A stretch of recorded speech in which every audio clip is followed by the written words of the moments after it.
একটা সময় লাইফের কোনো শিডিউল ছিল না, যখন যেটা মন চাইতো তখন সেটাই করতাম। কিন্তু এখন অনেকগুলো বছর পরে এসে এখন লাইফের না শিডিউল হয়ে গেছে, যে এইটার পরে ওইটা করতে হবে, ওইটার পরে ওইটা করতে হবে। আরও এখন বাচ্চা কাচ্চা হয়ে গেছে, সব কিছু সংসার বাচ্চা কাচ্চা সামলানোর মধ্যেও না একটা নিয়মের যেন একটা শৃঙ্খলা তৈরি হয়ে গেছে। মনের যেন একটু এদিক ওদিক হলেই মনে হয় যে সব কাজকর্মও মনে হয় এলোমেলো হয়ে যাবে। মানে সকাল থেকে রাত পর্যন্ত সব কিছু যেন একটা শিডিউলের মধ্যে চলে, যে এইটার পরে ওইটা, ওইটার পরে ওইটা।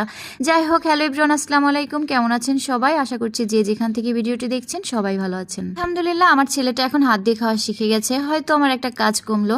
যাই হোক, মেয়ের যেহেতু পরীক্ষা চলতেছে, ও পড়তে পড়তে ও বললো যে একটু মাথা ব্যথা করতেছে। ওর কথা শুনে তো আমার অনেকই বেশি টেনশন শুরু হয়ে গেল যে একটু পরেই ও পরীক্ষা দিতে যাবে আর এখনই মাথা ব্যথা। তো আমি একটু আদা লবঙ্গ দিয়ে চা করে ওকে দিয়ে আসলাম। আর এদিকে হচ্ছে এখন যেহেতু আষাঢ় মাস, একটু পরপর রোদ হয় আর একটু পরপর বৃষ্টি দেখা যায়। এই রোদ আর এই বৃষ্টি, আর আমরা যেহেতু সরিষার তেল খাই তো তেল ফুরাই গেছে, সেই জন্য এই যে সরিষায় হচ্ছে নাড়া হয়েছিল, কিন্তু এই সরিষা নিয়েও আমরা একটা দুর্ভোগের মধ্যে পড়ে গেছি। মানে দেখা যায় যে এই যে নাড়ছি আর এই যে বৃষ্টি উঠাইতে উঠাইতে একটু একটু ভিজে যায়, আবার দেখা যায় নাড়ছি আবার ভিজে যায়। এই মানে সরিষা নিয়ে আর কি টানাপোড়েনের মধ্যে আছি আর কি। যাই হোক, আমার মেয়েটা যেহেতু পরীক্ষা চলতেছে তো ওকে একটু পড়াইতে বসাইছে, আর ওকে পড়ানো শেষ করে হচ্ছে আমি যে রান্নাঘরে রান্না করতে চলে আসছি। আর এর মধ্যে সব কিছু কাটাকাটি করে রেডিও করে নিচ্ছি। আর আমি হচ্ছে ট্যাংরা মাছ রান্না করব। তারা ট্যাংরা মাছের জন্য যেভাবে সবজি কাটতে হয় ছোট ছোট করে সেভাবে আর কি কেটে নিয়েছিলাম। আর এই যে এখন হচ্ছে চুলায় দিয়ে দিচ্ছি। আর আমার না একটা মন খারাপ আছে, সেটা তোমাদের সাথে শেয়ার করি। সেটা হচ্ছে অনেক শখ করে হচ্ছে রান্নাঘরটা করা হয়েছিল, কিন্তু রান্নাঘরের আসলে আগে তোমরা যারা আমার ভিডিওগুলো দেখছো তোমরা হয়তো দেখবা যে আমার যেই সাইডে হচ্ছে চুলা ছিল, আমরা এখন রান্নাঘরটা নতুন করে করার কারণে চুলাটা আর কি অপোজিট সাইডে নিয়ে গেছি।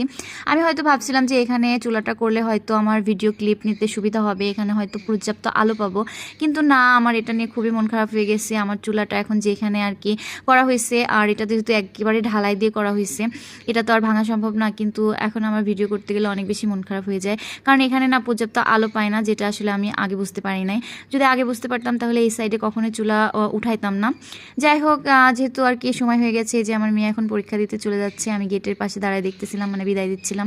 আর এই দেখো আকাশের অবস্থা, আমার তো খুব বেশি চিন্তা লাগতেছিল যে ও কি ঠিক টাইম মতো পৌঁছাইতে পারবে কিনা। আমি তো আল্লাহ আল্লাহ করতেছিলাম। হোক, একটু বেরোনোর পরই হচ্ছে অনেক বৃষ্টি হয়েছে আমাদের এখানে। তো আমি স্কুল থেকে আসার পর ওকে জিজ্ঞাসা করলাম যে তুমি কি ভিজে গেছিলা নাকি, তো বললো না, ভিজার আগেই হচ্ছে পৌঁছাই গেছিলো স্কুলে।